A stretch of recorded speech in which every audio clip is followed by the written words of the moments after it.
Bienvenue à notre dernier atelier du mois de la création reprise d'entreprise 2022, 19e édition.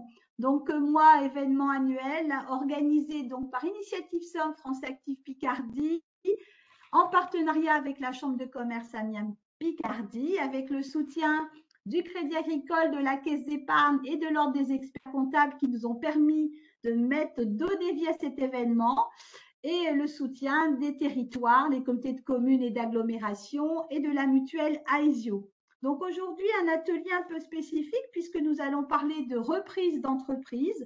Quelles sont les étapes clés pour mener à bien ce projet? Et donc, on mettra donc effectivement l'accent sur les points essentiels à analyser, à appréhender pour un projet de reprise tout au long de cet atelier. Et pour animer cet atelier, nous avons donc Sébastien Garat, je vais inviter à se présenter dès qu'il prendra la parole. Et nous avons donc deux partenaires bancaires parmi nous, donc Magali Boucher du Crédit Agricole et André Ribeiro de la Caisse d'épargne, qui pourront également se présenter dès que vous pouvez commencer peut-être à vous présenter, Sébastien, puis ensuite, Sébastien, tu reprendras la parole pour animer. Alors, comme d'habitude, pour ceux qui sont déjà venus, mais pour les nouveaux, je vous le précise, vous rassemblez vos questions au fur et à mesure de l'atelier et je vous présenterai, on posera les questions à nos intervenants à la fin de l'atelier. Donc, Sébastien, je te laisse te présenter, ensuite Magali et André, et tu reprends la parole pour le contenu de l'atelier. Très bien, merci beaucoup Dominique. Bonjour à toutes et à tous. Donc Sébastien Garat, je suis responsable du pôle entreprendre à la CCI Amiens Picardie. Et donc nous accompagnons quotidiennement les créateurs, les repreneurs et les cédants d'entreprises. Voilà. Magali Boucher, bonjour à tous et à toutes. Donc je suis directrice d'agence au Crédit Agricole sur le bassin amiénois, où j'accompagne également les porteurs de projets, mais aussi les reprises d'entreprise. C'est pour ça qu'on est là sur le WebEx. On travaille aussi activement avec nos partenaires, notamment France Picardie Active. Je remercie de nous avoir invités à cet événement. Merci Magali. André, je vous Bonjour, laisse vous André présenter. Ribeiro. Moi, je suis André Ribeiro, je suis directeur clientèle pro à la Caisse d'épargne. Donc, j'interviens sur tout le département de la Somme. Et donc, j'interviens au sein de mes 30 agences pour vous accompagner dans vos projets de création ou de reprise d'entreprise. Et donc, merci à vous d'être connectés ce matin. Merci pour vos présentations. Donc, Sébastien, je te passe la parole. Je te laisse partager ton contenu. Il est partagé, vous ne le voyez pas? Non, on ne le voit pas. Donc, voilà, prends le temps, hein, il n'y a pas de souci. Tout à l'heure, ça marchait parfaitement, donc il n'y a pas de raison que ça ne marche pas. On fait la même manip que tout à l'heure. Alors, pourquoi? Ouais, je vais recommencer. Tac, tac, tac. Ah, ça arrive. Ça arrive? Voilà, c'est bon. Super. Alors, il faut que tu le mettes en diaporama. Est-ce que là, c'est bon? Voilà. Non, là, tu ne l'as pas encore en diaporama. Il y a Si, on encore l'a. des slides de… Ah bon, ben parfait. Moi, Ouais, je ça ne y vois est. pas, mais… Ok, très bien.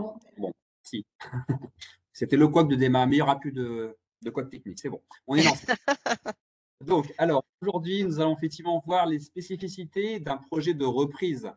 Donc, là, on est effectivement, le cadre de la reprise n'est pas le même que celui de la création, notamment parce qu'on part d'un existant, qui n'est pas le cas d'une création où on a tout à construire de zéro. Et donc, la reprise a ses propres particularités et spécificités qu'on va vous dérouler donc ce matin. Alors, on va avoir différentes parties, différentes thématiques. Donc, un petit focus sur le marché de la reprise d'entreprise. Ensuite, donc ça va être assez rapide. Ensuite, on verra toutes les étapes à passer et à mener pour bien réussir son projet de reprise d'entreprise. Et ensuite, bien évidemment, donc on vous expliquera tout au long qu'on peut vous accompagner en tant qu'organisme consulaire, les partenaires bancaires également sur la partie, sur le volet financement. Et donc, vous verrez qu'il y a toute une construction et un agencement et une construction dans le temps, temporel, au niveau de la façon que vous aurez de mener votre projet de reprise.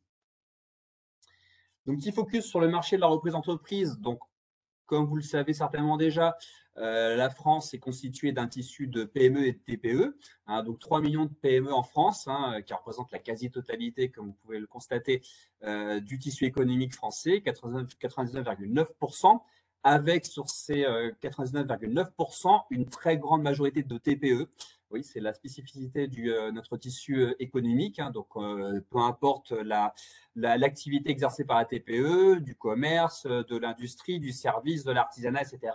Mais on a 96% d'entreprises qui emploient moins de 10 salariés. Donc, et ça, il faut bien l'avoir à l'esprit. C'est très important quand on mène son projet de reprise. J'en parlerai après quand vous allez devoir définir vos critères de recherche. Donc, il faut avoir ce point en tête. Vous voyez que 72% de TPE n'emploient aucun salarié. Donc, il y a beaucoup de dirigeants voilà, qui ont créé leur propre emploi et qui ont fait le choix ou qui n'ont pas la possibilité ou qui ont fait le choix de ne pas recruter de salariés. Donc, on a un peu plus de la moitié d'entreprises qui sont détenues par des personnes physiques. D'accord. Donc, quand je parle de personnes physiques, bah, c'est vous, moi, voilà, Magali, André qui sont avec nous. Donc, nous, en tant qu'individus, hein, parce qu'on peut avoir des entreprises qui sont détenues par d'autres sociétés. D'accord. Et donc, dans ce cas-là, on parle de personnes morales. Et donc, on a 30% quand même des entreprises françaises qui ont à leur tête un dirigeant âgé de plus de 55 ans. Donc, on a une population de dirigeants qui est vieillissante, qui commence à vieillir, voilà, population assez significative. Et donc, la transmission et la reprise revêt un vrai enjeu économique et aussi politique, hein, pour les pouvoirs publics. Voilà, donc, c'est pour ça qu'il est probable que dans les mois à venir, vous entendiez dans l'actualité parler de plus en plus de transmission d'entreprises dans les mois à venir par les différents acteurs, y compris acteurs politiques. Et donc un âge moyen du dirigeant, hein, qui est de un peu moins de 50 ans. Donc les étapes, donc on va vous dérouler toutes les étapes, hein, qu'il convient de passer pour reprendre l'entreprise, parce que bah, le Graal à la fin, c'est de conclure juridiquement la reprise d'entreprise avec toute une série d'étapes que vous aurez franchies préalablement. Donc c'est un parcours qui est, on est sur du temps long. D'accord, on est sur du temps long. Ça peut être un temps pour parvenir à reprendre une structure. C'est en général un temps plus long que la création, même s'il ne faut pas perdre de vue que sur le développement, on se retrouve au final à être plus rapide sur la reprise, parce que là, le montage du projet va être plus long qu'on va choisir de reprendre d'entreprise en entreprise. Par contre, après, on va gagner du temps parce qu'on part d'un existant, bien évidemment, hein, comme vous en doutez. Donc, on verra qu'il est important de se préparer personnellement. Donc partir de ses aptitudes, de ce qu'on veut, pour ensuite bien cadrer sa recherche d'entreprise. Donc définir sa recherche, on va voir que c'est également important et fondamental. Ensuite, les entreprises à reprendre, une fois qu'on a défini sa recherche, et ben, il faut les trouver. Et donc là, on verra aussi comment trouver les entreprises et les cibles, parce que dans ce cas-là, on parle plutôt dans le jargon de cibles d'entreprise. Donc ensuite, voilà, on verra comment sélectionner les cibles, et bien évidemment, la première étape quand vous aurez sélectionné, c'est d'arriver à rencontrer donc le vendeur, donc le cédant. Vous m'entendrez pour beaucoup parler notamment de cédant. Voilà. Une fois que vous aurez rencontré le vendeur, et même j'irai un petit peu avant, il faudra passer par le stade du diagnostic économique et financier de l'entreprise. Hein, il faudra bien que vous forgiez votre opinion sur ce que vous estimez, ou vous pouvez estimer de la valorisation de l'entreprise que vous envisagez de reprendre. Une fois que vous aurez passé ces études économiques et financières, on abordera le process, je dirais là, d'un point de vue juridique, pour reprendre l'entreprise. On verra qu'il y a toute une série d'actes juridiques qui vont vous amener à la conclusion définitive de la cession. En parallèle, bien évidemment, de cette préparation juridique et de ces conclusions juridiques d'actes, vous aurez bien évidemment commencé à rechercher un financement bancaire et à mobiliser le financement, et à contacter nos amis banquiers, sans lesquels il sera compliqué de reprendre une structure, parce qu'on est sur des montants un peu plus importants. J'en reparlerai par la suite.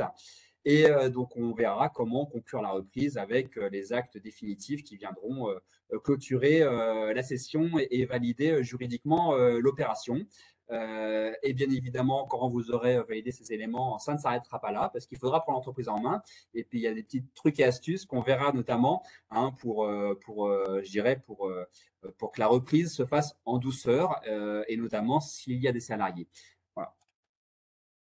Alors, la première étape, donc, c'est se préparer personnellement. Donc, alors effectivement, si vous êtes là, c'est qu'il y a déjà une interrogation sur la reprise. Donc, il y a au moins un intérêt et vous vous dites peut-être que c'est peut-être plus adapté à vous que la création.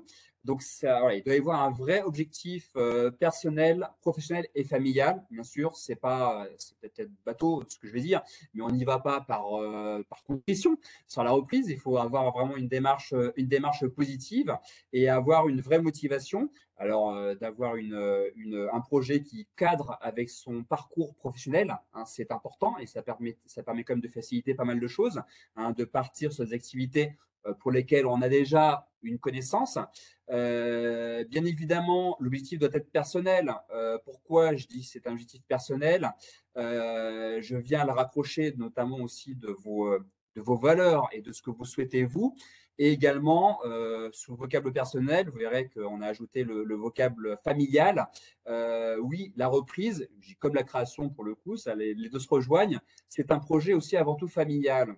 Et si vous n'avez pas le soutien de votre famille, de votre épouse, de votre époux, de vos enfants, s'ils sont en âge de comprendre ces choses-là, un petit peu grands, ça va être compliqué s'il n'y a pas l'adhésion du cercle familial, parce que forcément, vous allez embarquer tout le monde dans ce projet. Même si c'est que vous qui allez le mener, vous allez quand même embarquer tout le monde. Donc, vous êtes peut-être passé d'une situation de salariat à dirigeant. Donc là, effectivement, il faut accepter une grande part d'incertitude.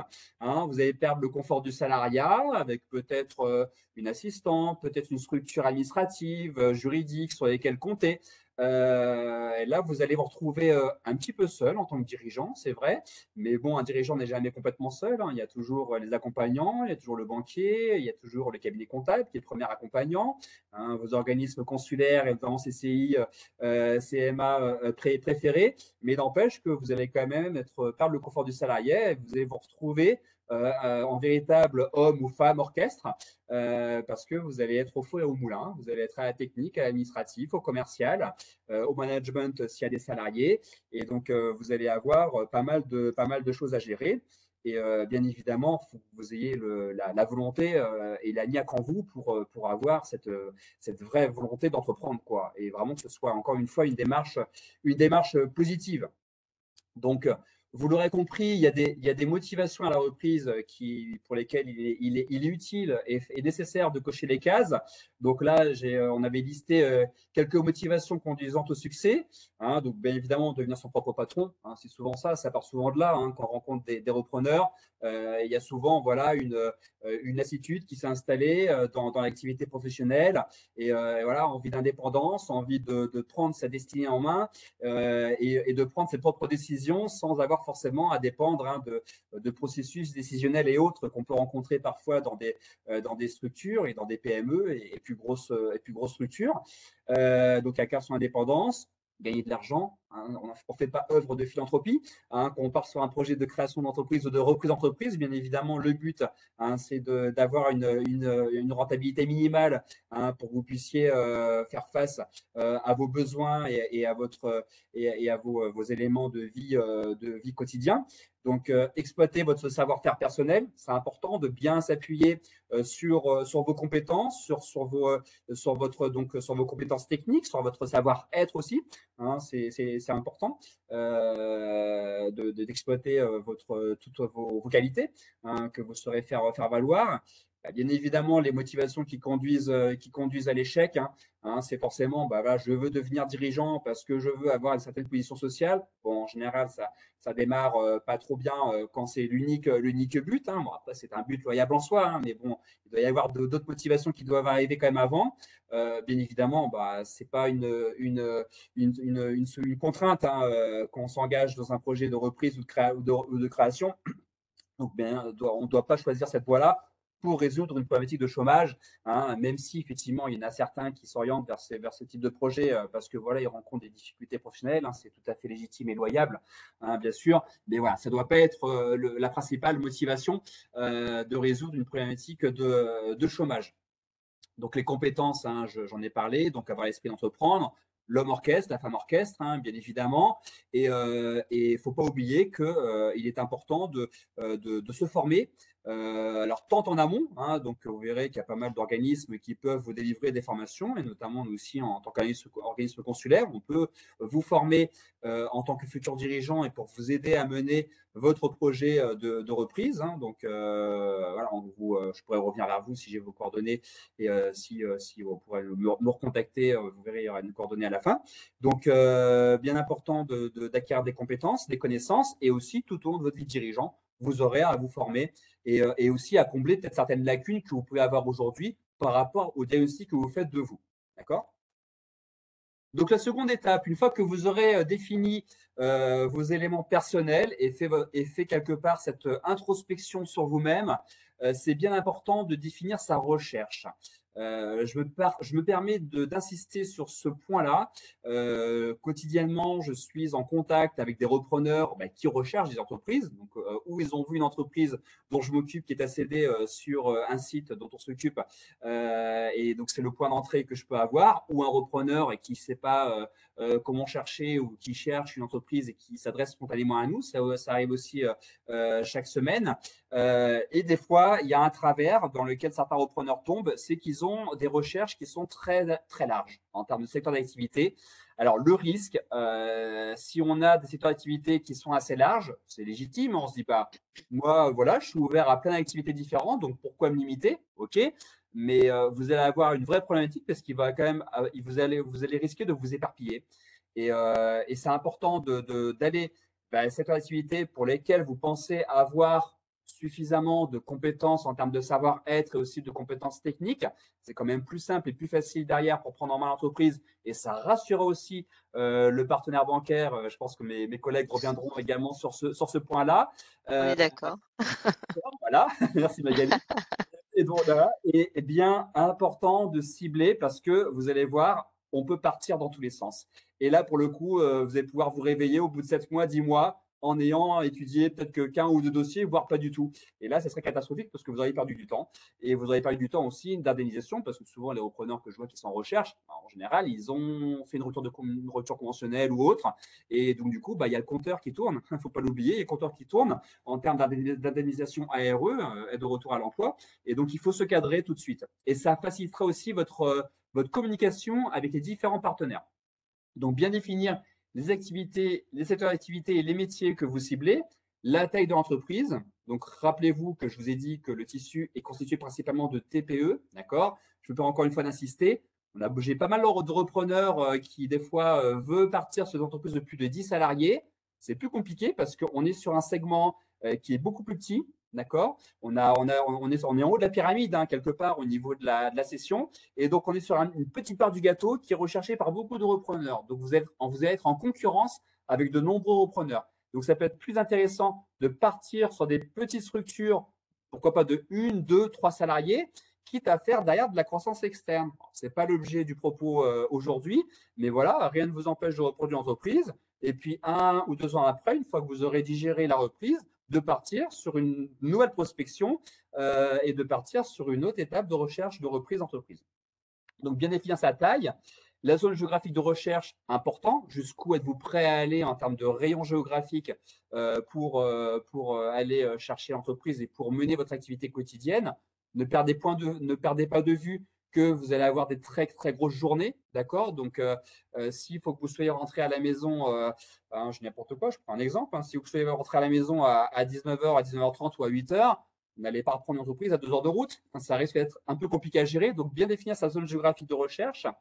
L'apport personnel, on en parlera aussi un petit peu après, mais c'est bien important de définir la somme que vous êtes prêt à mobiliser dans votre projet de reprise, c'est fondamental et ça vous permettra notamment aussi de définir jusqu'à quel prix de cession, grosso modo, vous pouvez aller. D'accord? Donc, on en reviendra après, mais on a toujours coutume de dire que l'apport personnel, il faut qu'il représente au moins 20-30% du plan de financement global. D'accord? Alors, ça dépend de la taille de l'entreprise. Ce n'est pas parole d'évangile ce que je suis en train de vous dire, mais voilà, en dessous de 20%, c'est compliqué. Alors après, il n'y a pas de règle. Hein. Il y a des cas où des repreneurs ont moins de 20%, des fois 10-15%, ça peut arriver, mais ça dépend du dossier. Mais voilà, si on arrive à dégager une moyenne, c'est quand même au moins 20% du plan de financement, voire 30%, voire 30% idéalement. Donc, le scénario de reprise envisagé, est-ce que vous allez reprendre le fonds de commerce? Est-ce que vous allez reprendre les titres? Comment vous allez reprendre ça? Bon, je vais revenir un peu sur ces éléments-là après. Et donc, bien évidemment, définir votre recherche par rapport à vos domaines de compétences et par rapport à vos expériences professionnelles. Ça, j'en ai parlé précédemment. Donc, trouver des entreprises à reprendre. Une fois que vous aurez défini votre cible, c'est bien, j'en ai pas parlé, c'est bien de définir ce qu'on appelle une fiche de cadrage. C'est un document très simple, un A4, qui va définir succinctement votre parcours, d'accord, ce que vous savez faire, les entreprises par lesquelles vous êtes passé, les métiers que vous avez exercés, et également les critères de la cible que vous recherchez en termes d'activité, en termes de zone géographique, et aussi, pourquoi pas, en termes d'apport que vous êtes prêt à mobiliser dans votre projet de financement. Ça permet de crédibiliser la démarche et de communiquer de manière plus efficiente et efficace avec les différents partenaires que vous serez amené à rencontrer. Donc, les entreprises à reprendre. Alors, la majorité des entreprises se cèdent sans avoir à diffuser une annonce. Donc ça, c'est la partie immergée, d'accord? Donc on a aujourd'hui une majorité d'entreprises qui se cèdent dans le réseau auprès d'un partenaire parce que voilà, j'ai entendu que l'entreprise était à vendre et donc du coup voilà, j'ai entendu que tel fournisseur cherchait une entreprise ou tel fournisseur était à vendre ou j'ai un client, bah, je sais qu'il cherche à vendre. Donc ça, voilà, il y a une partie quand même qui est assez souterraine et après la partie visible entre guillemets quand on cherche une entreprise. Eh ben, c'est les réseaux, c'est les bourses d'opportunités hein, qu'on peut solliciter. Donc, nous, à travers l'organisme consulaire, on a une bourse d'opportunités qui s'appelle Trans-Entreprise, hein, sur laquelle également sont les chambres de métiers, hein, qui est présente sur quasiment toute la France, où il y a pas mal d'entreprises à céder, donc toute activité confondue. Donc, ça, faut pas, voilà, c'est important d'y penser. Il y a également BPI France qui a une bourse d'opportunités qui agrège en fait différentes bourses d'opportunités. Donc, je m'explique, il y a des acteurs privés aussi hein, qui ont des bourses d'opportunités, FUSAC, le CRA. C'est dans Repreneur d'affaires, par exemple, je ne les ai pas toutes listées parce que ça ferait un peu alourdir le slide. Et ces acteurs-là renvoient en fait vers le site de BPI France. Hein, donc, important d'aller aussi voir le site de BPI France. Alors, Transmibat, je l'ai indiqué, c'est une bourse en fait qui dépend de la Fédération française du bâtiment. Donc, si vous recherchez une entreprise de bâtiment, vous pouvez aller sur Transmibat et trouver des entreprises de bâtiment également à reprendre. Donc, important de mobiliser tout votre réseau. Donc, ça peut être les banquiers hein, qui sont là, qui peuvent être aussi au courant d'entreprises à céder.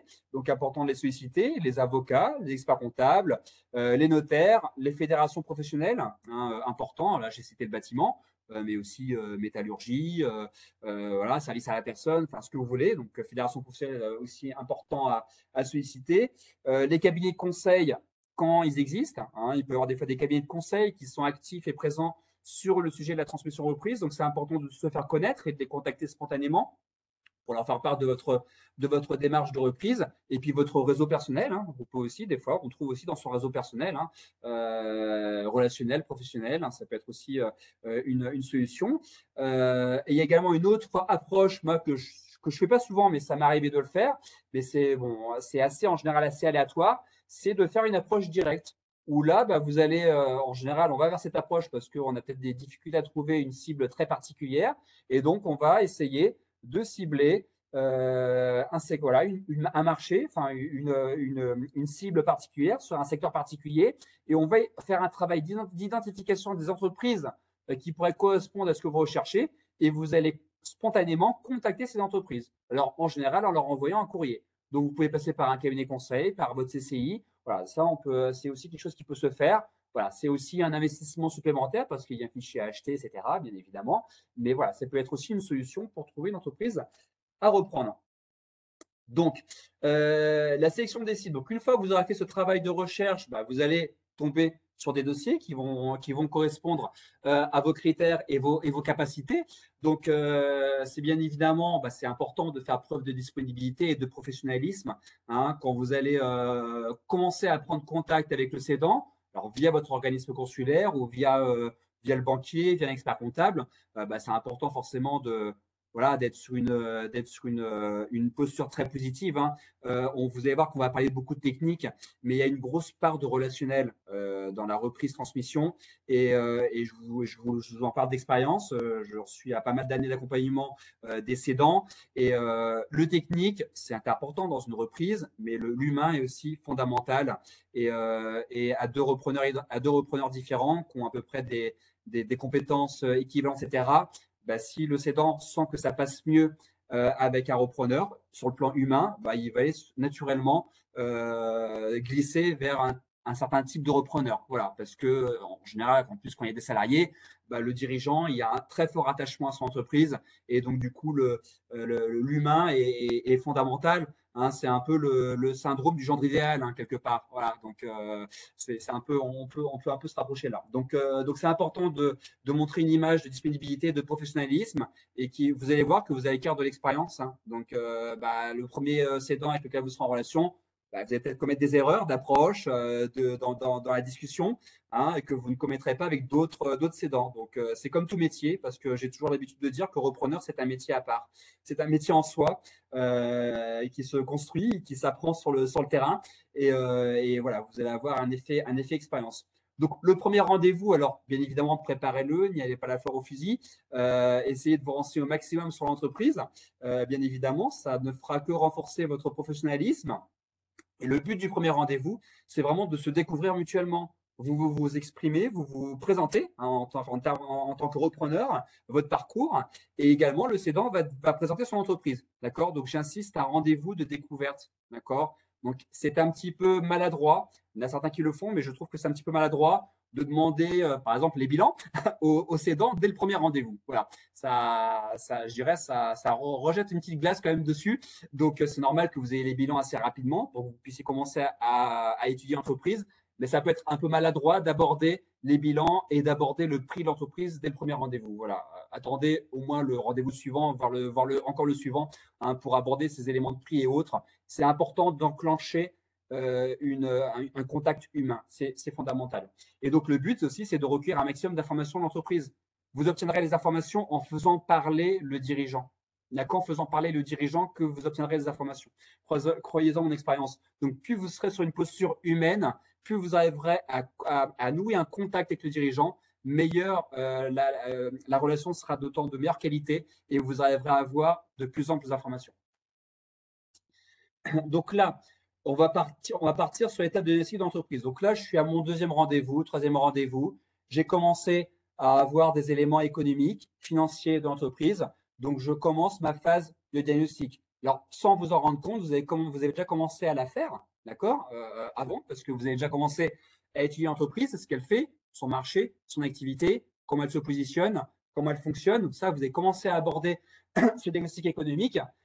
Et donc là, vous allez poursuivre l'analyse des informations que vous allez recueillir progressivement auprès du dirigeant, auprès de son cabinet comptable, parce que souvent, il fait appel à un ami. Donc, il appelle son cabinet comptable et puis il envoie sur son cabinet comptable pour qu'il puisse communiquer les informations. Et donc, vous allez pouvoir commencer à dresser un diagnostic économique. D'accord? On peut avoir tendance, des fois, par erreur, à mon sens, de partir directement sur la partie financière, mais c'est important de faire ce travail de diagnostic économique et de faire ce travail de force-faiblesse. Hein, c'est la fameuse matrice SWOT, hein, force, faiblesse, opportunité, menace, hein, qui est assez importante pour dégager un peu les forces, les faiblesses, les opportunités, les menaces qui entourent l'entreprise et son environnement. Et une fois que vous aurez fait ce travail de diagnostic économique, vous allez effectivement pouvoir engager une analyse financière. Alors, en fonction de vos compétences, vous allez des fois pouvoir commencer seul cette analyse financière. Et puis, bien évidemment, vous aurez vos conseils et cabinets comptables qui prendront le relais ou organismes consulaires, hein, parce que nous, encore une fois, on peut accompagner aussi sur cette partie-là. Hein, on vous accompagne tout au long de votre démarche de reprise. Donc, c'est important que vous soyez accompagné par un conseil, quel qu'il soit. D'accord? Donc, quand on parle d'évaluation, on parle de quoi? Alors, une évaluation, attention, je dis toujours qu'une évaluation est différent d'un prix. D'accord? Alors, quand j'abarde la partie évaluation avec un cédant, c'est ce que je leur dis toujours, on procède à une évaluation, parce que c'est important d'avoir une idée un peu de la fourchette qu'on pourrait définir en termes de valorisation, mais le cédant, il est bien libre de définir un prix de cession. D'accord? Donc, le prix est bien différent de l'évaluation de l'entreprise. Et d'ailleurs, dans une grande majorité des cas, le prix s'éloigne un peu de la valorisation. Et on peut au final dire que, bah oui, l'entreprise, elle valait le prix auquel l'entreprise a été rachetée, parce qu'il y a eu un accord entre cédant et le repreneur. On a discuté le bout de gras. D'accord? Donc, forcément, il va y avoir une négociation. Donc, qu'est-ce qu'on rachète? Est-ce qu'on rachète le fonds de commerce? Est-ce qu'on rachète les titres? Donc là, souvent, forcément, c'est un peu la brasse coulée. C'est un peu normal, c'est pas évident à appréhender comme élément. Donc ça, c'est important de comprendre le périmètre de reprise. Est-ce qu'on reprend le fonds de commerce ou les titres? Grosso modo, pour vous expliquer, le fonds de commerce, c'est le réacteur économique de l'entreprise. D'accord? Donc c'est le nom de l'entreprise. C'est la clientèle, forcément, est rattachée au fonds de commerce parce que s'il n'y a pas de clientèle, qu'il n'y a plus de clientèle, bah, il n'y a plus de fonds de commerce juridiquement, même si la clientèle n'appartient à personne, on est bien d'accord, mais n'empêche la clientèle est rattachée au fonds de commerce et il y a tous les éléments matériels, bien évidemment, qui composent le fonds de commerce, hein, et aussi le droit au bail qui est attaché au fonds de commerce. Donc, les éléments matériels, le matériel, s'il y a des machines, enfin ce que vous voulez, c'est vraiment le matériel, la clientèle, le nom, l'enseigne et le droit au bail qui est attaché au fonds de commerce. Donc ça, c'est le réacteur économique qui permet de faire fonctionner, tourner l'entreprise.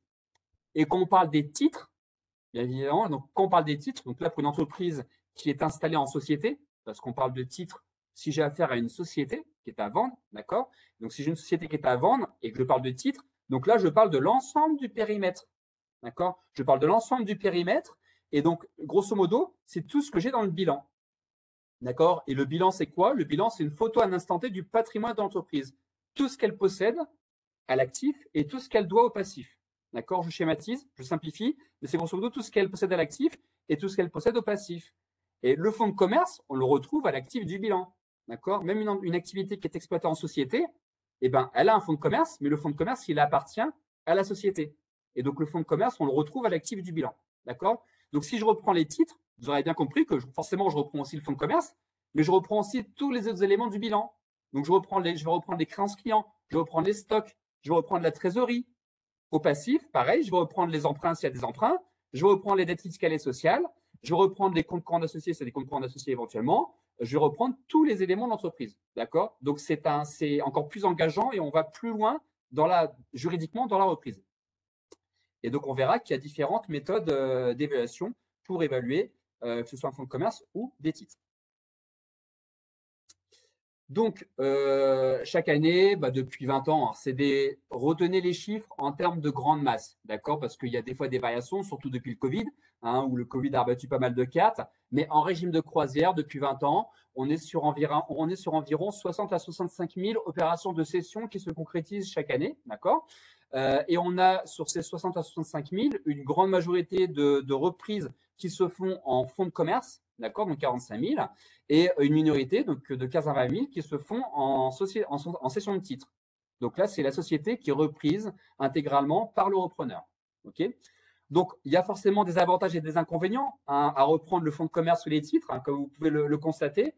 Donc, si je reprends le fonds de commerce, alors l'avantage pour le repreneur, si vous m'avez bien suivi, c'est que vu que je reprends ce réacteur nucléaire, ce réacteur économique de l'entreprise, et que je reprends que des éléments positifs, voilà, je ne reprends pas tous les éléments de passifs. Donc, forcément, je n'ai pas de séquelles de la gestion du vendeur. D'accord? Je reprends un existant, un positif. OK? Et ensuite, je peux choisir plus facilement la structure que je veux pour exploiter le fonds. Parce que quand je reprends un fonds, souvent, je le reprends le fonds via une société. Donc, la société, je vais pouvoir dire, je veux faire une SARL, je veux faire une SAS, etc. D'accord? Donc, c'est l'avantage. Alors, les inconvénients, c'est que vous verrez qu'en tant que repreneur, vous allez avoir à payer ce qu'on appelle des droits de mutation ou des droits d'enregistrement. D'accord? Et ces droits d'enregistrement sont plus élevés quand je reprends un fonds de commerce. Quand je reprends un fonds de commerce, en dessous de 23 000 euros, donc je ne paie rien. Pour la fraction du prix qui est comprise entre 23 000 euros et 200 000 euros, je paye 3% sur ce montant-là. Et pour les fonds qui excèdent 200 000 euros, donc je vais payer 3% entre 23 000 et 200 000, et je vais payer 5% pour la fraction du prix qui excède les 200 000 euros. Donc, on peut arriver sur des montants assez importants, surtout si je reprends un fonds de commerce qui commence à avoir 200, 300, 400 000 euros de valeur. D'accord? Donc ça fait partie effectivement des inconvénients fiscaux de la reprise du fonds de commerce.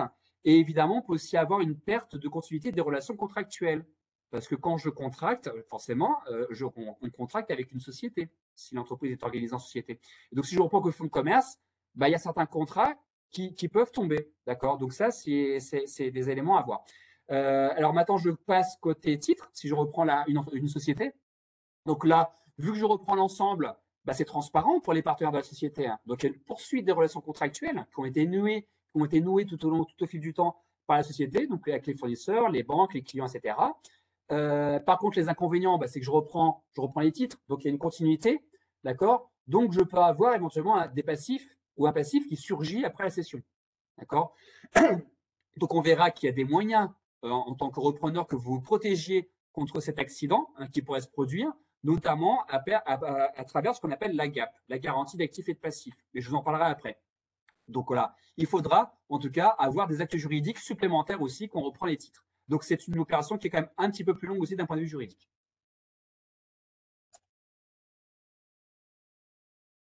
Donc sur le diagnostic et l'évaluation de l'entreprise, donc là, je vous ai bien expliqué qu'il y avait une différence entre l'évaluation de l'entreprise et le prix, d'accord, hein, ce qu'elle vaut et au final le prix qui est défini entre le cédant et le repreneur, d'accord.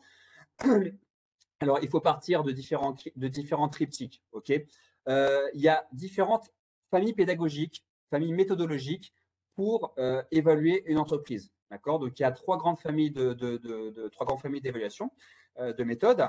Donc, il y a des méthodes patrimoniales et mixtes, d'accord. Donc là où, comme je sais indiqué, l'entreprise vaut ce qu'elle possède.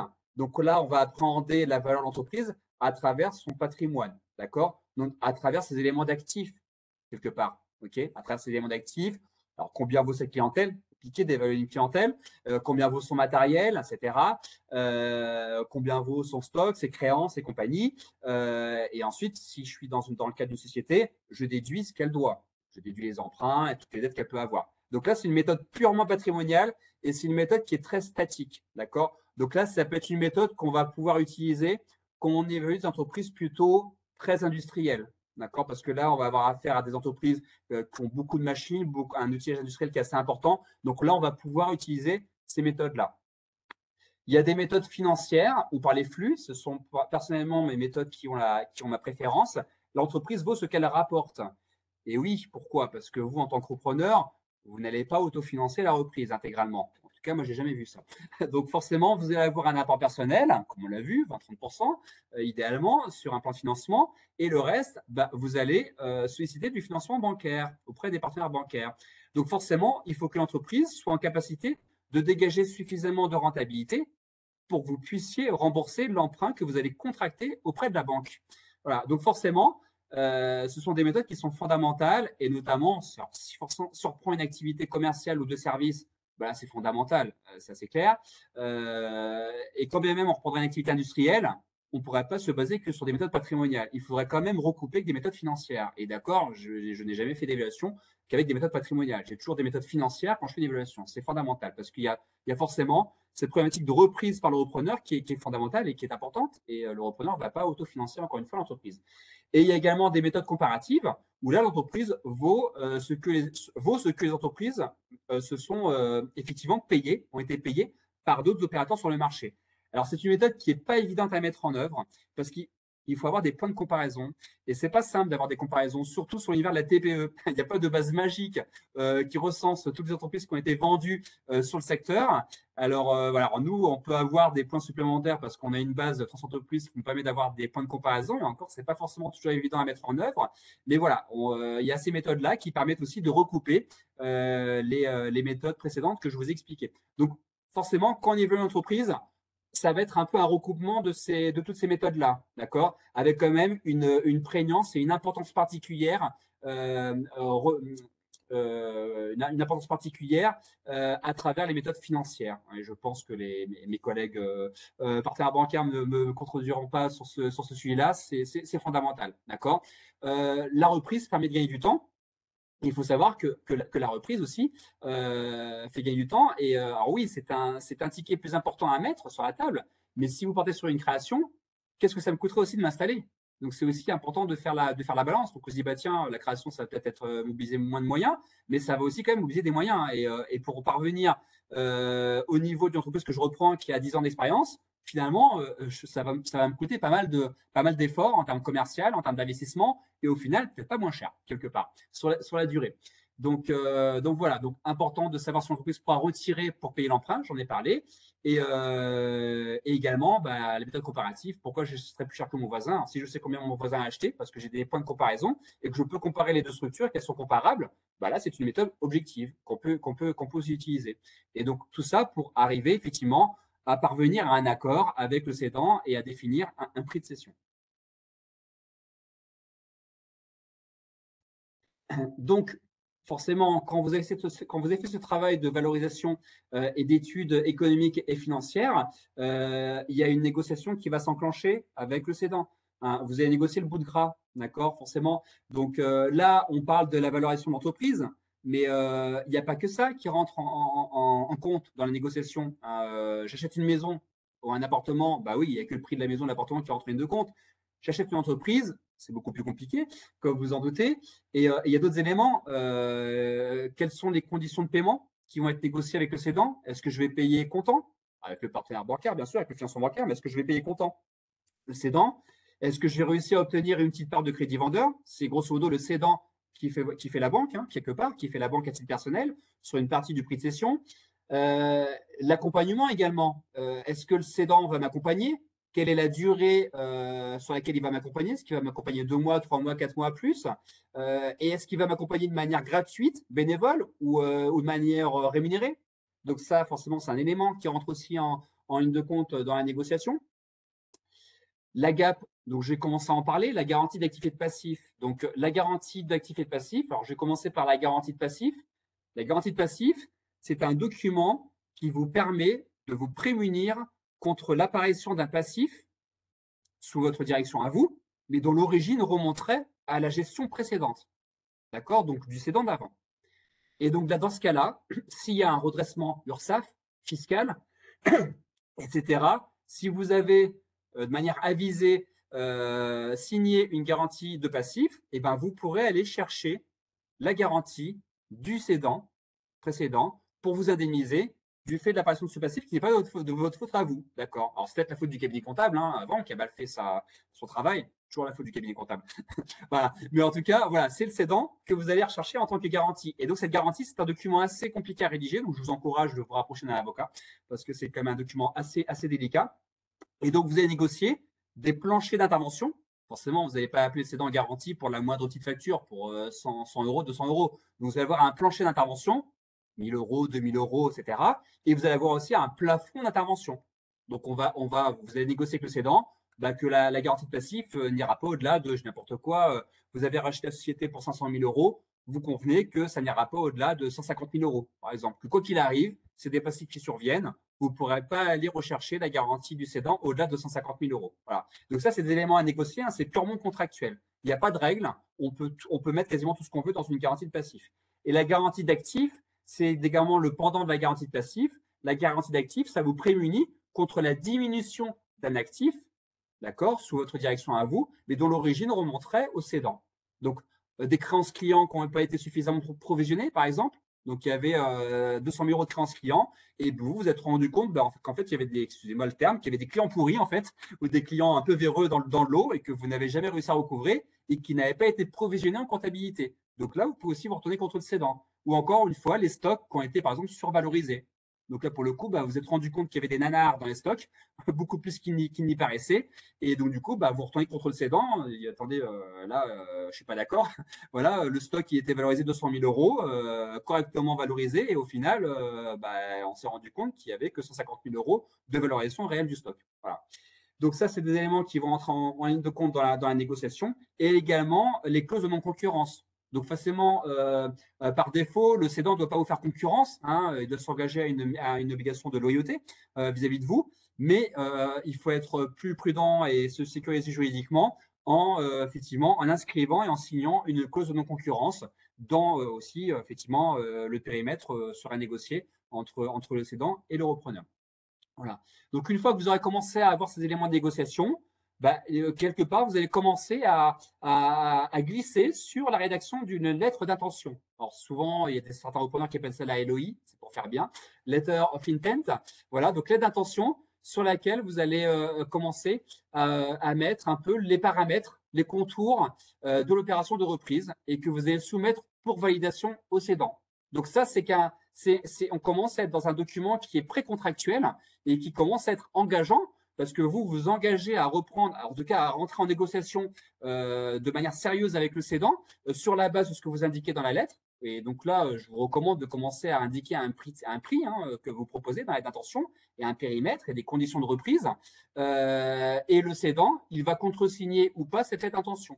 Donc s'il contresigne la lettre d'intention, ça veut dire qu'il va s'engager à négocier exclusivement avec vous sur une période limitée. En général, c'est 1 mois ou 2 mois, mais en général, c'est plutôt 1 mois. Donc, pendant 1 mois, vous aurez l'exclusivité de négociation avec le cédant, d'accord, parce qu'il aura contresigné et accepté la lettre d'intention que vous lui aurez envoyée, d'accord.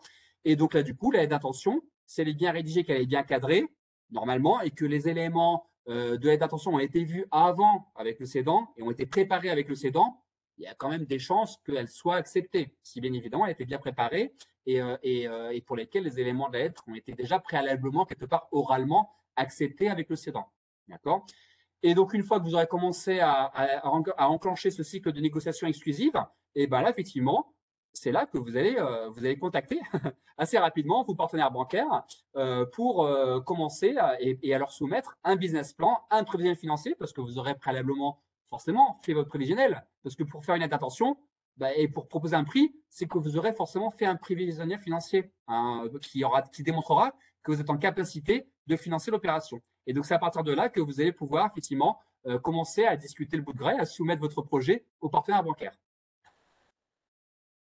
Dominique, je crois que je te laisse le relais. Oui, alors merci Sébastien pour voilà, tout ce début de cette intervention donc, où tu nous as apporté vraiment de la méthode, les étapes à mettre en œuvre dans le cas d'un projet de reprise, les points de vigilance. Hein. Donc, on a parmi nous 2 partenaires bancaires qu'on va donc effectivement interroger par rapport à leur regard. Donc, à la fois sur ces étapes donc liées à la négociation, sur lesquelles donc je vais passer la parole à Magali, et ensuite sur la diapo suivante où on parlera des recherches de financement. Donc André prendra le relais. Évidemment, l'un et l'autre compléteront s'ils ont des avis complémentaires à apporter. Donc et ensuite, Sébastien reprendra pour l'intervention technique. Donc, Magali, je vous passe la parole pour quel est voilà, j'ai un projet de reprise, je prends rendez-vous avec mon banquier. Et quel est donc pour vous, par rapport à cette démarche de reprise, les points qui vous semblent importants et sur lesquels vous insistez et que vous regardez dans l'analyse d'un projet de reprise? Alors, merci Dominique. Sur un projet de reprise, bon, c'est un peu plus confortable qu'une création, effectivement, parce qu'on a déjà un passé avec un chiffre d'affaires, une clientèle, une implantation. Donc, c'est un peu plus confort pour vous. Maintenant, nous, on va analyser effectivement l'activité sur les 3 dernières années du cédant. On va analyser également la qualité du porteur de projet, donc c'est-à-dire vous, vos motivations, votre capacité aussi à avoir cette qualité d'entrepreneur. Parce que là, si vous sortez du salariat, on est face à une autre approche face à votre future activité, puisque vous allez sortir de votre zone de confort et il va falloir vous adapter entre votre vie privée et votre nouvelle activité sur votre reprise d'entreprise. Donc, on fait vraiment attention à tout ça avant même d'aborder les étapes du plan de financement. On voit si effectivement vous connaissez les tenants et les aboutissants du business plan que vous avez pu mettre en place sur la reprise. Je reprends, je vais faire la même activité, ou je reprends et puis j'ai décidé aussi de développer cet aspect-là puisque j'ai vu qu'à la concurrence, ça ne se faisait pas. Donc j'ai aussi cet axe de développement. Donc il y a tous ces aspects-là qu'on va aborder avec vous en tout cas sur l'analyse du projet que vous allez nous présenter. Donc effectivement, on accompagne à la fois l'achat de fonds de commerce, mais aussi le transfert de titres, la cession de titres, où là, c'est comme le disait juste avant Sébastien, on est sur une approche qui est différente puisqu'on prend à la fois l'actif et le passif. Donc, quand il y a la garantie d'actif passif, de toute façon, nous, on vous la demandera. On a quand même des fonds qui sont séquestrés et qui nous permettent, enfin, qui vous permettent en tout cas, s'il y a quelque chose de caché, de pouvoir vous permettre de continuer à exercer sans avoir de difficulté sur votre trésorerie. Donc, c'est un peu plus lourd. Mais c'est bien verrouillé puisqu'on va vous demander des éléments, notamment auprès d'avocats d'affaires ou de votre cabinet comptable, ou même aussi par l'aide des acteurs tels que France Picardie Active ou la CCI pour bien verrouiller la cession de parts. Voilà pour cette partie de conclusion sur ce que vous avez présenté, avant de passer au plan de financement. Merci beaucoup Magali Je vous en pour prie. votre regard en tant que partenaire bancaire, partenaire incontournable dans le cas d'une reprise, hein, ça c'est une évidence. Donc je vais passer la parole à André et on peut avancer à la diapo suivante, je pense Sébastien, pour donc aborder le côté effectivement. Donc j'ai construit mon plan d'affaires, hein, n'oubliez pas pour les participants qui n'auraient pas eu le temps de découvrir donc les autres ateliers, qu'il y a des webinaires que vous pouvez réécouter hein, sur l'aspect montage de votre projet, sur l'approche marché, sur l'approche prévisionnelle que doit aussi avoir un repreneur. Et donc, je passe la parole à André sur effectivement ces étapes un petit peu, je dirais, essentielles, c'est de trouver des ressources, à mobiliser des financements dans le cadre de ce projet de reprise. Merci Dominique. Je crois que sur cette slide-là, c'était Magali qui intervenait et j'intervenais sur celle d'après. Donc, je vais laisser Magali sur cette slide-là si elle le veut bien. Et puis moi, je prendrai la mienne juste après s'il n'y a pas de souci. C'est possible, André. Allez, vas-y. Donc, effectivement, Allez-y. une fois que tout est bien constitué, il faut aller chercher des financements. Alors, on a plusieurs possibilités. Il y a bien sûr l'apport personnel, on en parlait tout à l'heure, en fonction des entreprises, on va vous demander plus ou moins d'apport personnel. Il n'y a pas de règle, mais on a quand même un cadre de besoin d'apport personnel. Donc cet apport, il peut être de l'apport en matériel, ça peut être aussi de l'apport de votre épargne. Juste en dessous, là, on voit qu'il y a le prêt d'honneur. Donc, France Picardie Active peut également vous proposer ce prêt d'honneur. Donc, ce prêt vous est alloué en tant que personne physique et on le remonte, nous, après, en apport personnel, puisque vous allez prêter cet argent-là à votre entreprise. On a également ensuite le réseau bancaire. Nous, on va vous proposer en fonction de vos besoins, parce qu'on a le financement du fonds de commerce, on a les travaux qu'on veut faire à l'intérieur. Donc nous, on va y mettre différentes lignes de crédit sur du court, du moyen ou du long terme. On va en discuter avec vous. On a aussi la possibilité d'avoir du crédit bail. Enfin, tout ça, ce sera vraiment un échange qu'on pourra avoir à la fois avec vous, mais aussi avec votre comptable, puisque c'est un jargon bancaire. Et si vous avez besoin de vous faire accompagner par votre comptable, on peut aussi faire des rendez-vous à 3, je vous rassure. On a aussi des autres sources de financement. Donc, on peut avoir des investisseurs privés qui interviennent dans l'innovation, mais aussi sur d'autres types d'accompagnement. Donc ça, vous pouvez aller le chercher. On peut avoir aussi des crédits fournisseurs. Donc les fournisseurs peuvent vous proposer d'avoir un crédit sous réserve de travailler avec eux. On peut retrouver dans les prêts brasseurs, par exemple.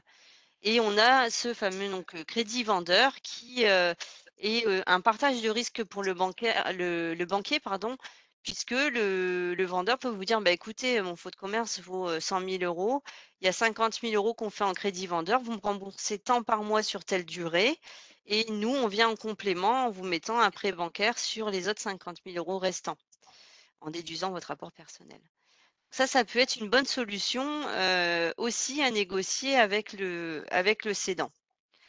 On a également la BPI France qui vous accompagne dans la transmission avec le contrat de développement et transmission. Donc, ce moyen de financement, c'est un peu comme le crédit vendeur, sauf que là, c'est la BPI qui sera en face. On fait du prêt 1 pour 1, c'est-à-dire que si nous, on vous prête effectivement ces 50 000 €, la BPI peut mettre en place aussi en face ce crédit sous réserve d'analyse du dossier, bien sûr, mais on peut échanger aussi avec la BPI sur ce type de cofinancement. Et ensuite, pas de prêt sans garantie ou caution. On va vous demander à côté de ça une analyse globale de votre patrimoine personnel et on va voir en face ce qu'on peut mettre comme garantie. En cas d'insolvabilité, on aura des garanties qu'on va pouvoir mettre en place. Donc, ça peut être des garanties conventionnelles, ça peut être des garanties privées, des cautions en fait que nous, on peut vous proposer. Ça peut être votre caution personnelle, mais ça peut être aussi des garanties de différents partenaires tels que la France Picardie Active ou la BPI. Ils peuvent également garantir votre crédit. C'est pour ça que c'est très important de passer par ces organismes-là pour voir ce dont vous avez le droit pour vous accompagner en termes de garantie sur la demande de financement. Voilà pour ma part, Dominique. Merci Magali. En tout cas, je rappelle aux participants qu'il y a un atelier spécifique sur la recherche de financement, donc vous pouvez également donc réécouter où nos partenaires bancaires précisent donc les ressources mobilisables. Donc André, je vous passe la parole. Alors sur vous vouliez parler sur la diapo suivante qui est plus sur le conclure la reprise ou je sais pas, Oui, après, Sébastien, tu peux on peut peut-être. revenir sur ça. Oui, c'est juste pour apporter une précision, c'est Allez-y. dans mobiliser vos financements, ce qui est important. Alors, on a eu un atelier la semaine dernière, c'était le 18, sur la création établir le prévisionnel et le plan de Tout à financement. fait. Ce qui est important avant de solliciter les financements, c'est de bien voir les besoins que vous allez avoir aussi dans votre projet de reprise. Alors, si c'est un fonds de commerce, vous allez repartir, comme le disait tout à l'heure Sébastien, à zéro, mais avec déjà des éléments du fonds de commerce que vous allez reprendre, mais vous ne reprenez pas le bilan, donc vous ne reprenez pas la trésorerie. Ce qui est important, c'est pour fonctionner, combien j'ai besoin de mettre sur le compte pour que ça démarre au mieux et puis que vous n'ayez pas de soucis. Donc ça, c'est hyper important dès le départ.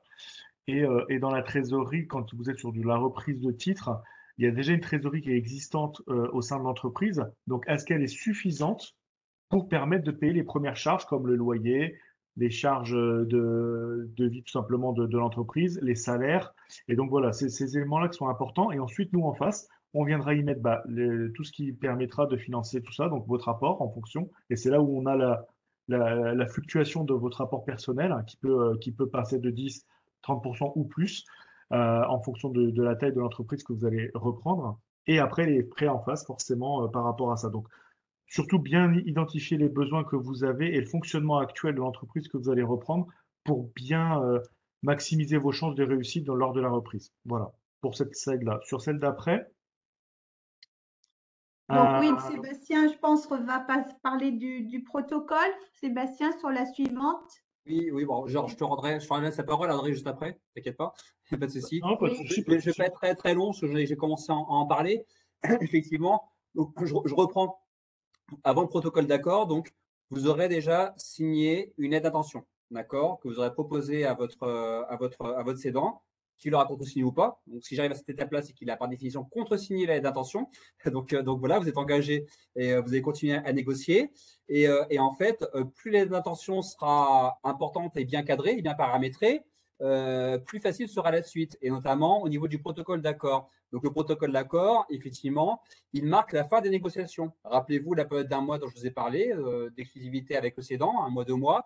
Et donc il va marquer, symboliser la fin des négociations et organiser vraiment les conditions de la cession et les conditions juridiques de la cession. Donc, protocole d'accord, pareil, c'est un document là purement engageant, encore plus engageant que la lettre d'intention pour le coup, qui va reprendre l'ensemble des éléments juridiques nécessaires pour la reprise de la structure, donc qui va préciser tous les termes et conditions sur lesquels vous serez mis préalablement d'accord, en termes de prix, en termes d'accompagnement, de conditions, de garantie d'actifs et de passifs,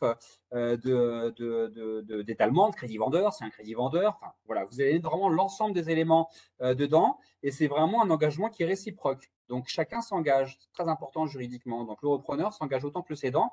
Et bien évidemment, il y aura des conditions suspensives. Alors pour vous, la condition suspensive, ça va être quoi? La condition suspensive, bien évidemment, ça va être le fait de mener des audits, surtout si vous reprenez une société. Parce que si vous reprenez une société, vous reprenez tout le bilan, comme vous rappelez André à l'instant. Donc vous prenez tous les éléments d'actifs et de passifs. Donc il faudra mener des audits. Donc des audits économique, comptable, commercial, social, environnemental, donc tout. Donc ça sera réalisé par des conseils, je vous recommande fortement. Donc ça fera partie des conditions suspensives qui seront nécessaires pour pouvoir lever de votre côté le protocole d'accord. Et bien évidemment, j'allais y venir, c'est le nerf de la guerre, la condition suspensive liée à l'obtention du financement bancaire. Bien évidemment, si vous n'arrivez pas à obtenir le financement bancaire, un accord d'une banque, le protocole d'accord tombera à l'eau. C'est bien évident. Vous ne serez pas en mesure d'autofinancer l'opération. Donc voilà, donc le protocole d'accord sera le prolongement naturel de la lettre d'intention. Donc les audits, j'en ai parlé. Et donc le closing, c'est un terme un peu, ça fait bien de dire closing, voilà, dans le jargon des professionnels. C'est ni plus ni moins que l'acte de cession définitif qui va venir valider le protocole d'accord. Et il va venir confirmer, je dirais, le protocole d'accord et confirmer que toutes les conditions suspensives ont bien été levées. Et l'acte de cession va signifier juridiquement le transfert des titres du cédant vers vous. Alors vers vous, à titre personnel ou via votre holding. J'en ai pas parlé pour pas alourdir le discours, mais des fois, quand on reprend une société, un schéma classique, c'est de constituer une autre société au-dessus de la société que vous reprenez. Pourquoi? Parce qu'en fait, il va falloir rembourser l'emprunt. L'emprunt, il va être contracté par la société holding et vous allez rembourser l'emprunt avec les dividendes que vous allez pouvoir distribuer avec la société que vous reprenez. Donc la cible va distribuer des dividendes qui vont venir rembourser l'emprunt sur la société holding. Et en fait, les dividendes, vous allez pouvoir les remonter en quasi-franchise d'impôt. Alors, vous allez y avoir un petit peu de fiscalité, mais très, très peu. Parce qu'il y a des dispositifs fiscaux de faveur qui existent. Vous avez peut-être déjà entendu parler ou pas de régime Murphy ou surtout intégration fiscale, qui permet de remonter les dividendes en étant quasiment pas fiscalisé. Parce que si en tant que personne physique, vous souhaitiez en fait vous endetter à titre personnel pour reprendre une société, il faudrait bien pouvoir vous générer de ressources pour pouvoir rembourser cet emprunt. Donc j'ai deux possibilités, soit je prends du salaire dans la société, là pour le coup ça veut dire charges sociales et compagnie, voilà, ou soit je prends des dividendes, mais en tant que particulier, si je prends des dividendes, ils vont être imposés à l'impôt sur le revenu, d'accord? Donc ou la flat tax à hauteur de 30%. Donc c'est pour ça qu'on fait une holding, pour pouvoir remonter les dividendes avec un coût fiscal bien plus faible, et c'est l'un des principaux intérêts de la société holding. Donc du coup, voilà, il y aura un transfert de titres entre le cédant et vous, ou plutôt la société holding. Voilà. André, je te laisse la parole avec plaisir. Merci Sébastien. Je vais revenir aussi sur le protocole d'accord. Le protocole d'accord, il a une vertu aussi pour nous banquiers, c'est aussi de recalculer aussi les conditions qui sont à l'intérieur et de voir si il n'y a pas une notion qui a été omise. Par exemple, la trésorerie, le niveau de trésorerie, en fait, puisque vous avez des conditions suspensibles d'un côté, mais de l'autre côté, le vendeur, le cédant, il a aussi, pour par exemple le rachat de titres, un niveau de trésorerie à avoir au moment de la cession qui va vous permettre, vous, de continuer à payer les charges de l'entreprise. Il peut y avoir aussi les notions de prix, à l'intérieur. Nous, on va recalculer si elle est plutôt cohérente avec le marché parce que nous, banquiers et comptables, on a aussi une expérience. On voit aussi d'autres dossiers passer et on voit aussi aujourd'hui si pour ce type d'activité-là, en termes de concurrence et actuellement la société si elle est bonne et qu'elle est viable, elle est au bon prix que vous l'achetez. Je vous donne un exemple. J'ai été sollicité la semaine dernière sur un dossier de reprise de rachat de titres d'une grosse société. La personne voulait la vendre à 1,6 million. Nous, après les calculs, on était plutôt à 1,1 million, 1,2 million. la personne a été voir d'autres établissements bancaires et on était tous sur le même point. Et le comptable, pareil, a dit, c'est vrai qu'elle était surestimée. Donc, vous voyez, et nous, on lui a dit directement, par conseil, de ne pas acheter cette entreprise parce qu'il allait aller, compte tenu de l'apport qui était pas assez important et le prix très cher, il allait aller dans les prochaines années droit dans le mur. Et donc, nous, notre métier, c'est aussi de vous conseiller sur ce sujet-là. Et le protocole d'accord avec tous les éléments de négociation que vous avez à l'intérieur, et sont des pièces hyper importantes pour nous. Euh, voilà sur cette partie-là pour moi. Et donc voilà, n'hésitez pas à vous faire accompagner vraiment par un expert comptable. Voilà, le banquier que vous allez choisir aussi, c'est hyper important. Un avocat aussi sur certains types d'entreprises et structures pourra vous aider aussi pour que fiscalement vous y retrouviez en fait facilement sur le sujet et que vous ne fassiez pas voilà pour vous éviter d'être en difficulté quelques années après sur ce type de rachat d'entreprise. Donc voilà, on est là pour vous accompagner, donc n'hésitez pas à vous faire accompagner par toutes ces personnes-là, c'est hyper important sur ce type de document. Merci André pour ces précieux conseils. Merci Magali. Alors, je te laisse continuer, Sébastien, sur les aspects donc prise en main de l'entreprise. Et puis, il nous reste, voilà, on arrive sur la fin. Il nous reste une petite dizaine de minutes, on va dire, allez, 8 minutes pour que je puisse conclure. Donc, je te laisse la parole pour qu'ensuite nos partenaires puissent aussi apporter leur regard sur les dernières informations. Merci Dominique, je vais être beaucoup plus rapide que précédemment sur cette fin de. Non, c'est très très bien, tu es parfaitement dans les temps, Bon. pas de souci.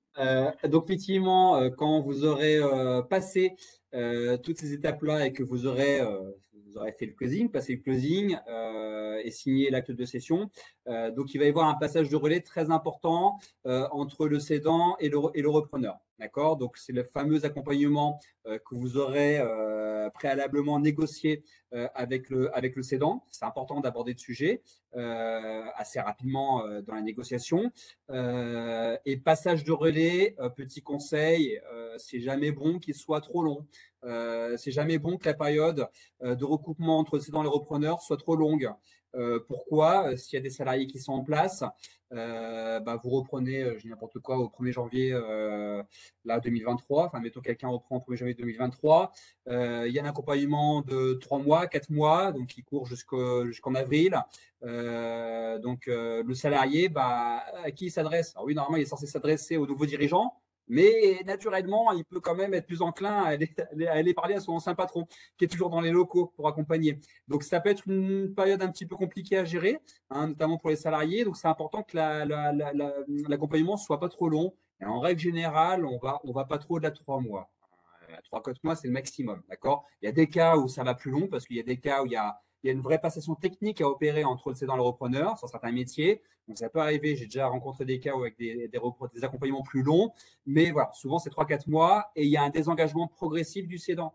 Donc, au début, il va être là à 100%. Je dis n'importe quoi, le premier mois, par exemple. Et puis après, il va être là plus que 2 fois par semaine. Et puis après, il ne sera plus là qu'une fois par semaine. D'accord? Donc, ça peut être un désengagement aussi progressif. Donc, bien évidemment, quelques petites règles d'or. Alors, écouter et rassurer les salariés. C'est important d'écouter les salariés et aussi de les impliquer quelque part aussi dans l'activité et dans votre vision. Parce que vous, forcément, vous aurez une vision. Comme ça a été dit par mes collègues, vous aurez peut-être un plan de développement dans votre imaginaire, des axes qui ont pas été explorés par l'entreprise. Mais c'est important quand même de recueillir aussi l'avis des salariés puis de les impliquer un peu. Ça permet aussi de souder et puis de souder un peu l'équipe et puis et aussi de vous faire accepter un peu plus facilement parce que c'est pas simple. Vous allez avoir affaire à une équipe souvent qui aura eu un patron pendant 10 ans, 15 ans, 20 ans et puis demain ils ont quelqu'un de nouveau. Surtout si c'est une structure familiale puis une petite entreprise. Le choc peut être assez grand pour les salariés. Voilà, donc c'est important d'écouter et de rassurer les salariés, d'accord, et se donner du temps. Ne bouleversez pas tout dès que vous arrivez. C'est bon, tout ce qui a été fait avant, c'était n'importe quoi. Moi, je change tout. Bon, évitez. Donc, oui, il y a peut-être des choses à améliorer, forcément. Il y aura nécessairement des choses à améliorer. Mais quand même, donnez-vous le temps. Donnez-vous le temps et ne bouleversez pas tout dès que vous arrivez. Alors, c'est vrai que vous serez impatient de changer plein de choses. Mais voilà, pour vous laisser le temps aussi de vous faire accepter et d'impliquer les salariés et de les garder motivés et de les impliquer au projet d'entreprise, c'est important de se garder du temps et de se fixer un échéancier, des échéanciers. D'accord? Donc, bien évidemment, mobiliser l'ancien dirigeant, donc j'en ai parlé au niveau de l'accompagnement, mais qui ne doit pas être très long. Et ne pas rester seul. Hein. Faites-vous accompagner. Donc, il y a toujours les banquiers qui peuvent aussi avoir des conseils très intéressants à vous communiquer. Le cabinet comptable, bien évidemment, les organismes consulaires, peut avoir d'autres structures, des clubs de dirigeants. Ça, on n'en a pas parlé, c'est pas l'objet du propos, mais voilà, il y a des clubs de dirigeants aussi qui se réactivent. Il y en a de plus en plus localement. Donc, d'essayer de ne rester pas seul, parce que la solitude du dirigeant, du chef d'entreprise, vous allez l'avoir assez rapidement, vous allez vous en rendre compte. Et c'est important de pouvoir échanger avec ses pairs et de pouvoir se confronter sa vision, son entreprise à d'autres personnes. Voilà. Et donc, bien évidemment, adaptez-vous à la petite entreprise que vous allez reprendre. J'ai souvent affaire à des repreneurs qui sont passés par des grands groupes. Forcément, donc j'ai grand groupe, voilà, j'ai l'assistante, hop, Claudine, apportez-moi un café s'il vous plaît. Bon, c'est une image, une caricature, j'en conviens, mais voilà, adaptez-vous à la petite entreprise. Et forcément, ça va être, ce sera pas du tout les mêmes process et pas du tout la même organisation et pas du tout la même culture. Donc il faut apprendre et avoir une forte capacité d'adaptation. Mais en général, les chefs d'entreprise, en eux, ils ont souvent quand même une forte capacité d'adaptation. Donc voilà, prenez le temps d'apprendre justement et de vous adapter. Alors je sais pas, je pense que vous avez complété peut-être. Oui, Magali, Magali et André, par rapport à cette prise en main, c'est-à-dire c'est le plus dur qui reste à faire. Hein, faut y aller. Donc, qu'est-ce que vous auriez amené comme conseil à cette étape? Peut-être Magali peut commencer. C'est une étape qui est très, très, très importante, puisque vous allez avoir à la fois la présentation de la clientèle, la présentation du réseau, comme le disait à l'instant Sébastien, la présentation des salariés. Donc, il faut prendre le temps de le faire, d'être en veille, de découvrir. Et après, effectivement, une fois que vous avez fait votre JAG pendant la session, d'apporter vos changements petit à petit. Donc, c'est une phase qui est très importante et qui aussi nous rassure quand elle est mise en place. Donc, il faut faire attention au niveau de la durée, effectivement, parce que sinon, vous n'aurez pas votre place. Vous ne pourrez pas vous imposer, vous n'aurez pas votre place et ce sera compliqué pour les salariés. Donc, c'est juste que j'avais à apporter en complément de ce qu'a dit Sébastien. André, si vous souhaitez donc apporter votre regard. Oui, pas grand-chose de plus puisque tout a été dit, mais l'erreur qu'on pourrait faire, c'est de vouloir chambouler tout. Si vous rachetez cette société-là et qu'elle fonctionne, pourquoi tout changer? Voilà, posez-vous cette question-là. Vous allez apporter peut-être la petite touche supplémentaire, mais ça prendra du temps parce que sachez que les salariés, quand il y a un nouveau chef d'entreprise qui arrive, c'est là où en fait ils sont vite surpris des nouvelles méthodes. Pensez à leur inquiétude. Hein. Vous, pareil, c'est quand vous étiez salarié à ce moment-là que vous changez de patron ou de direction, de manager face à vous. Vous aviez toujours cette petite appréhension. Donc dites-vous que c'est la même chose pour eux et ne faites pas fuir du coup les bons éléments que vous avez dans votre entreprise, c'est eux qui vont la faire tourner aussi, donc et qui la faisaient tourner jusque-là. Donc voilà, surtout de prendre le temps de bien observer ce qui se passe, et puis par petites touches, vous apporterez vraiment une amélioration au fil du temps, et c'est là la clé du succès. Merci André. Alors Sébastien, je te propose sur les 2 dernières diapos peut-être d'enchaîner effectivement donc les plus et les moins hein, par rapport donc à la création et à la reprise, et puis qu'on puisse effectivement repasser la parole donc à André et Magali pour apporter donc leur regard par rapport à cette conclusion hein, sur l'atelier reprise. Donc je te laisse la parole et voilà, il y a des avantages, il y a des inconvénients. Je te laisse la parole. Merci Dominique. Donc les plus et les moins vont un peu effectivement découler de tout ce qu'on s'est dit jusqu'à présent. Donc alors effectivement, on reprend un existant. Donc oui, la reprise est bien moins risquée que la création d'entreprise parce qu'on reprend un existant, on prend les clientèles, ils sont là. Alors, même si les clients n'appartiennent à personne, n'empêche que si les clients, ils ont eu intérêt à travailler avec l'entreprise, il n'y a aucune raison qu'ils n'aient plus intérêt à travailler pour l'entreprise avec vous à la tête. Donc voilà, donc c'est moins risqué. Il y a un taux de pérennité qui est bien plus élevé dans la reprise hein, que dans la création. Donc voilà, il y a une notoriété, une équipe qui est déjà en place, un outil qui fonctionne, hein, comme l'a dit aussi André. Donc si l'entreprise fonctionnait, oui, vous allez avoir une touche à apporter. Mais voilà, faut continuer, faut rester aussi sur la lancée, en imprimant vos changements et votre vision, mais en capitalisant sur ce qui a été fait jusqu'à maintenant. Vous héritez aussi d'un réseau qui est déjà en place, parce que c'est très très long de se faire connaître, d'acquérir une notoriété. Une notoriété est autant longue à acquérir qu'elle peut être aussi vite assez rapide à perdre si on fait des bêtises. Et quand on crée une activité, là pour le coup, on est sur du temps très très très très long. Donc voilà, ça permet de gagner du temps. C'est vraiment globalement un processus économique plus rapide. Donc, le taux de pérennité, j'en ai parlé. Bien évidemment, la reprise, en règle générale, vous permet de vous rémunérer plus facilement et plus rapidement que dans la création. Dans la création, faut le temps de lancer la machine. Donc, alors au début, il y a l'ARE qui prend le relais, mais dans les faits, cette période-là passe assez vite et on a vite le couteau sous la gorge et mince, mon ARE va finir, il faut que je me dégage à tout prix un salaire. Là où dans la reprise, vous pouvez vous dégager une rémunération beaucoup plus rapidement, voire dès le début si vous le souhaitez, mais des fois, les repreneurs font le choix, s'ils ont l'ARE, de continuer à percevoir l'ARE et de maximiser la trésorerie et de ne pas trop prélever de salaire sur la cible pour faire encore un peu plus de trésorerie, de manière à sécuriser l'entreprise et l'opération de reprise. Donc voilà, il y a pas mal d'avantages. Alors la reprise est plus coûteuse, comme vous avez pu vous en apercevoir.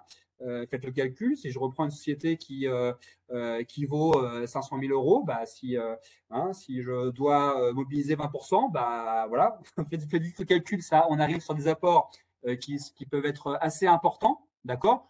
Toutes les sociétés ou entreprises ne seront pas à vendre à 500 000 euros, voilà, mais on peut vite avoir des apports quand même qui peuvent être importants par rapport à la création. Donc oui, la reprise est plus coûteuse, mais aussi plus facile à financer. Et là, André et Magali en ont très bien parlé.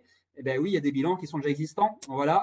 Donc du coup, on peut pas inventer et raconter n'importe quoi à monsieur ou madame la banquière, voilà. Donc on peut pas partir d'un bilan qui était un petit peu foireux ou pourri, on va dire. Et puis vous, comme par miracle, votre prévisionnel, il va être fantastique. Alors, vous avez peut-être des arguments sérieux à faire valoir en appui de ce prévisionnel, mais n'empêche que voilà, on part d'un existant et la banque va examiner attentivement le prévisionnel financier que vous allez leur produire, le business plan, d'accord, mais également les bilans passés.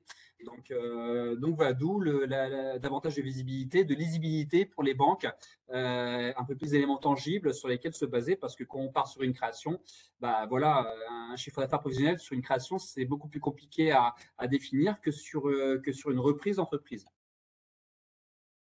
Alors les moins, c'est un peu le pendant. Alors trouver chaussure à son pied, ça prend un certain temps. Alors oui, effectivement, comme je vous l'ai dit au début, rappelez-vous, le temps de la reprise, le temps de la concrétisation d'une reprise est beaucoup plus long que le temps d'une création, en règle générale, d'accord.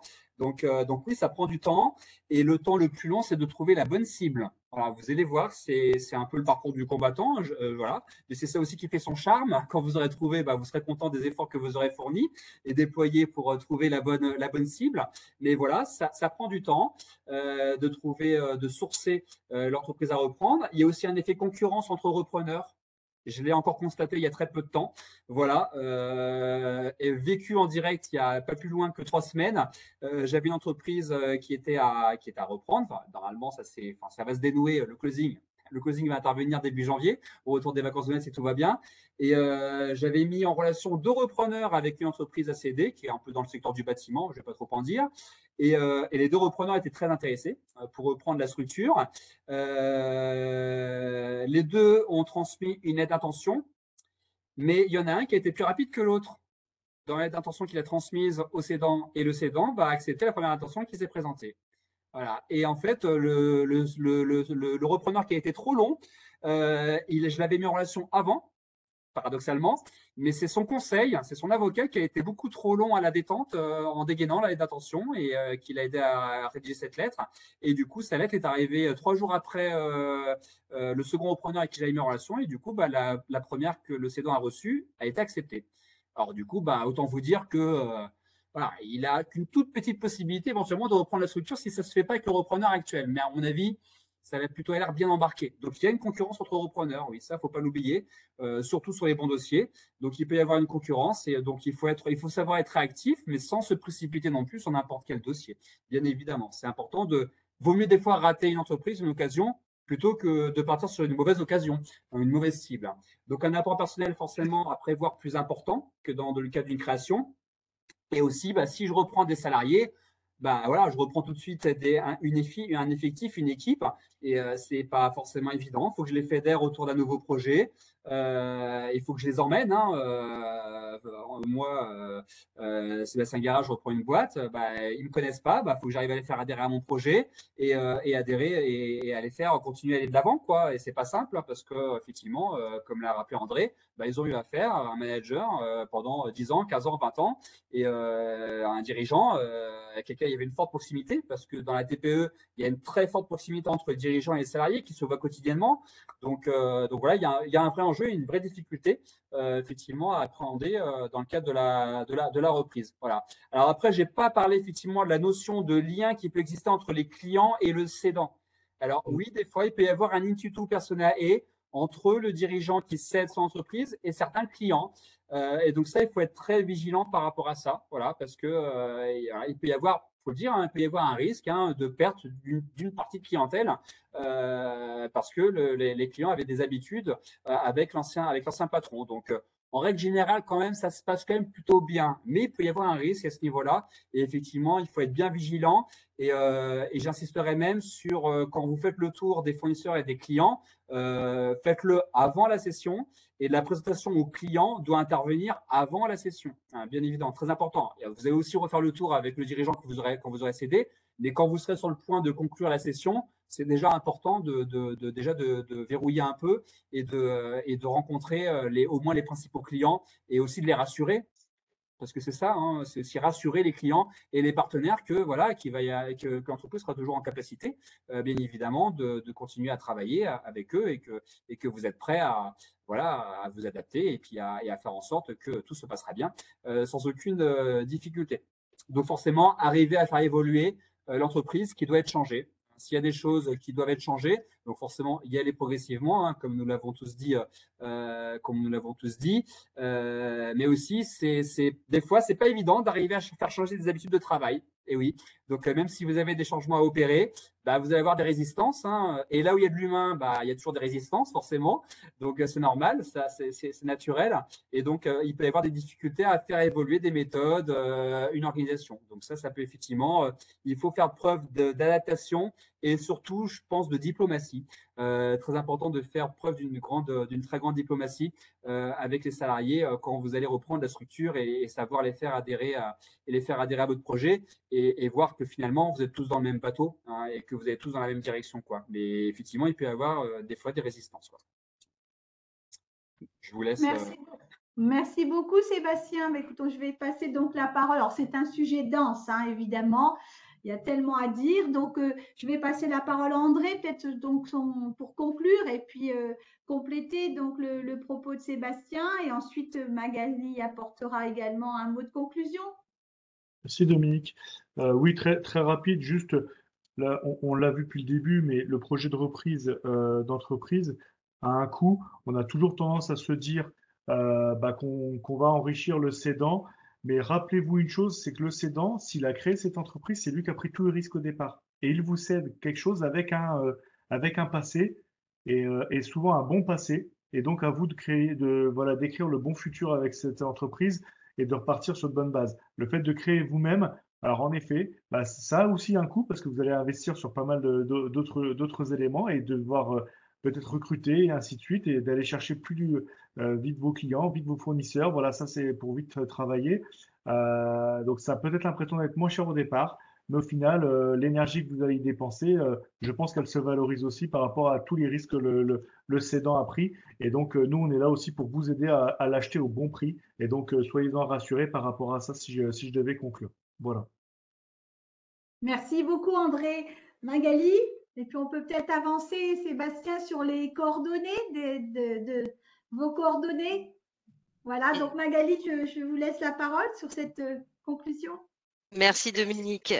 Écoutez, tout est bien complet. J'ai effectivement ajouté que l'on accompagne à la fois les créations et les reprises. Maintenant, c'est deux approches que l'on a différentes sur l'analyse des dossiers. Alors pour la reprise, ça peut faire peur parce qu'on se dit oui, effectivement, ça coûte un peu plus cher.